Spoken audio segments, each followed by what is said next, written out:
Shri Palem Srikanth Reddy, son of retired chief justice Shri PC Reddy. ప్రపంచ ప్రఖ్యాతిగాంచిన Stanford యూనివర్సిటీలో గ్రాడ్యుయేట్ అయ్యి ఫోర్సాఫ్ట్ కంపెనీని స్థాపించి చాలా మంది యువతకు ఉపాధి కల్పిస్తున్నారు. శ్రీ పాలెం శ్రీకాంత్ రెడ్డి గారు సమాజ సేవ చేద్దామనే ఉద్దేశంతో జస్టిస్ పిసి రెడ్డి ట్రస్టుని స్థాపించి విద్యార్థులకు ఉచితంగా ఐటీ విద్యను మరియు స్కాలర్షిప్ ను అందిస్తున్నారు. అంతటితో ఆగకుండా శ్రీకాంత్ రెడ్డి గారు తన సేవా పరిధిని పెంచాలనే ఉద్దేశంతో టీఎస్ఎన్బి టీడీపీ ప్రొఫెషనల్ సెల్ కి ప్రెసిడెంట్ అయ్యి రాష్ట్ర జనాభాలో అధికంగా ఉన్న యువతను సరైన మార్గంలో నడిపించడానికై, యువతకు దిశానిర్దేశం కల్పించడానికై యువపథం అనే కార్యక్రమాన్ని మీ ముందుకు తీసుకువస్తున్నారు.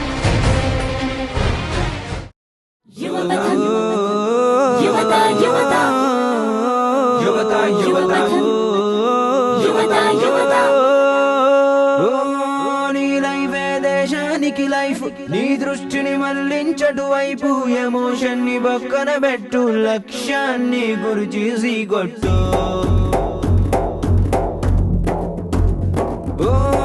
నీ లైఫ్ దేశానికి లైఫ్, నీ దృష్టిని మళ్లించడు వైపు, ఎమోషన్ ని పక్కన పెట్టు, లక్ష్యాన్ని గురి చేసి కొట్టు. మన రాష్ట్రంలో 8 కోట్ల మంది జనాభా ఉంటే 18 నుంచి 30 ఏండ్ల వయసు ఉండే వాళ్ళు 25%, 2 కోట్లు ఉన్నారు. మీరందరూ ఆ యువతకు చెందిన వాళ్ళు. మన దేశంలో సహజ వనరులు లాగానే మానవ వనరులు కూడా చాలా important.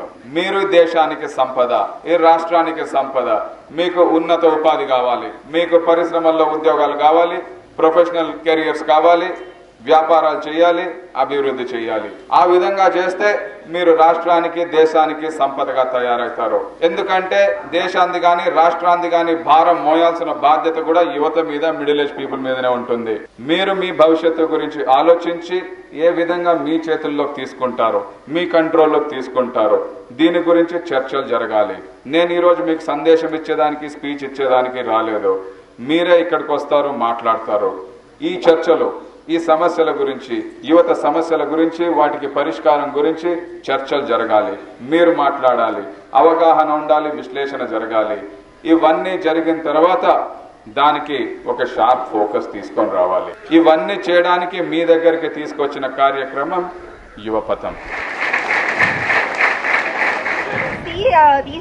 These days are these situations which we are going to face it.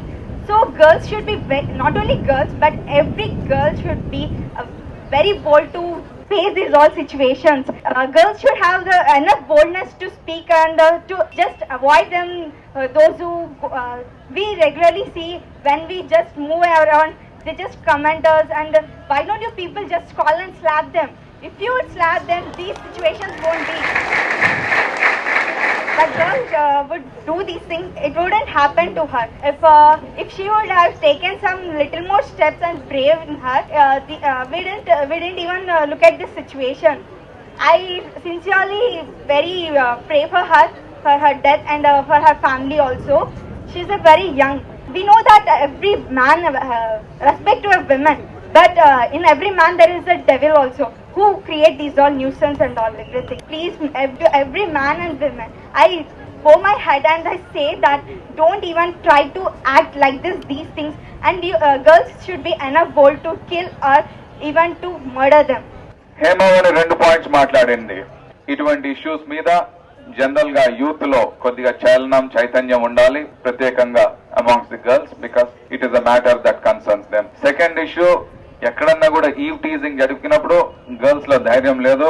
So I give హేమవని also a certificate and also a CD. వేదికను అలంకరించిన శ్రీకాంత్ రెడ్డి గారికి, సెక్రటరీ హరినాథ్ రెడ్డి గారికి మరియు పెద్దలందరికీ, నా తోటి విద్యార్థులందరికీ నా నమస్కారం. మన టాపిక్ వల్ల youth unemployment, it's a very big problem, right? 4 సంవత్సరాలు బీటెక్ చదువుతారండి, పర్ఫెక్ట్ గా చదువుతారు, very really perfect. I can name the most perfect students. మంచి పర్సెంటేజ్ వస్తుంది, ప్రతి ఇంటర్లో టాప్ చేస్తారు, తర్వాత 4 years అయిపోతుంది. మనం ఎక్కడికి వెళ్తున్నాం అంటే I'm going to pursue my MS in US. Wonderful, nice man. You are going to US, you are going to get settled very early. Okay, US వెళ్తారు, వస్తారు, 2 సంవత్సరాలు అయిపోతుంది. వచ్చిన తర్వాత నువ్వేం చేస్తున్నారా అని అడిగితే మనం ఆయన job search. I don't get it. US, MS and still in a job search.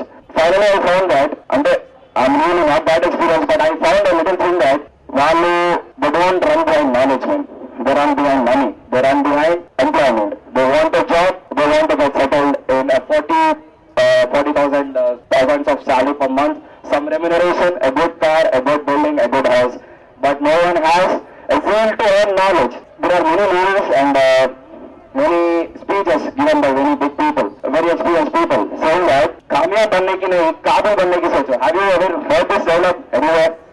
I heard this. Have you ever heard periods లో అమెరికాలో ఒక డైలాగ్ అంటారండి, ఏమని?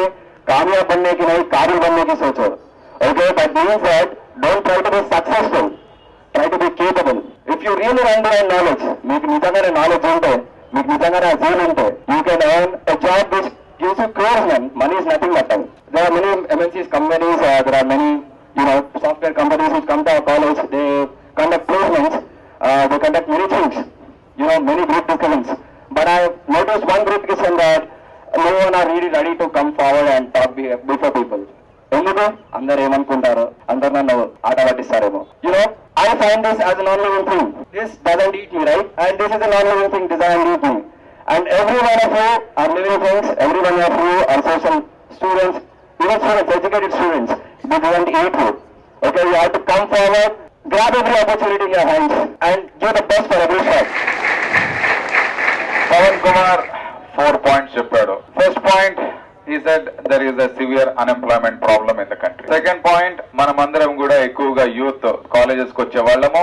We are pursuing ambition, we are pursuing career, we are pursuing even education, but we are not really pursuing knowledge. Knowledge is more important than everything else. Once you have knowledge, everything else will come to you in life. Plus third thing, మనమందరం selfish ఉన్నాము. ఎంతసేపు ఏదో MS కి వెళ్ళిపోవాలా, తిరిగి రావాలా, 40,000 rupees salary తీసుకోవాలా, బంగ్లా ఉండాలా, కారు ఉండాలని ఆలోచిస్తున్నాము. కానీ కొద్దిగా సొసైటీ మీద కూడా కన్ను పెట్టాలి, సామాజిక సమస్యల మీద కూడా ఆలోచించాలి అంటాడు. లాస్ట్ పాయింట్, మీకు స్టేజ్ ఫియర్ ఉండకూడదు. మీరు కూడా అబ్దుల్ కలాం, సచిన్ టెండూల్కర్ లాగా ఒక యునీక్ ఇండివిజువల్ గా, ఇంకొకళ్ళని కాపీ కొట్టకుండా యునీక్ ఇండివిజువల్ గా వేరే వాళ్లకు ఇన్స్పిరేషన్ గా నిలబడేటట్లు ఉండాలి అంటాడు. ఈ 4 పాయింట్స్ మాట్లాడాడు పవన్ కుమార్. పవన్ ఎవరైనా క్వశ్చన్ అడగాలనుకున్నా, కమెంట్ చేయాలనుకున్నా, if you want ask him any question or you want to comment on what he has said, if you have a different opinion, please raise your hand and you will get the mic, you can speak from there. Pavan Kumar చెప్పినందుకు నేను accept అయ్యాను. ఈ said that one thing, మనం ఎప్పుడైనా ఒకరిని పాటించే విధంగా ఉండకూడదు, మనం చూసి వేరే వాళ్ళు పాటించే విధంగా ఉండాలన్నాడు కదండి. నేను దాన్ని అబ్జెక్ట్ చేస్తాను. ఎందుకంటే first if you want to become a leader, you have to become first good follower. ఎవరినైతే మనం ఇన్స్పిరేషన్ తీసుకోలేకపోతే మనం ఎప్పుడైనా లీడర్ని కాలేము. ఎవరైనా చెప్పేది ఏంటంటే ఇన్స్పిరేషన్ తీసుకున్న తర్వాతనే మనం ముందుకు వెళ్ళగలుగుతాం. కాబట్టి ఐ విల్ ఆన్సర్ దట్. ఏమన్నారంటే, you cannot be a very good successful person unless and until you follow somebody. I say that mother Teresa అండి ఎవరైనా పాటించుంటుందండి. They get inspired from people. వాళ్ళ అమ్మ నుంచి, వాళ్ళ నాన్న నుంచి, సమాజంలో ఉన్న ప్రాబ్లమ్స్ ని చూసి ఒక చలనం పొంది దీని ఏదో చెయ్యాలి సమాజం గురించి అని ఒక తపన కొద్ది వాళ్ళు వచ్చారు, కానీ ఒకళ్ళని పాటించరాలేదు. వాళ్ళతో నుంచి ఇన్స్పైర్ అయ్యారు. I'm saying that follow people but don't copy them. Okay, did everyone understand this? Okay.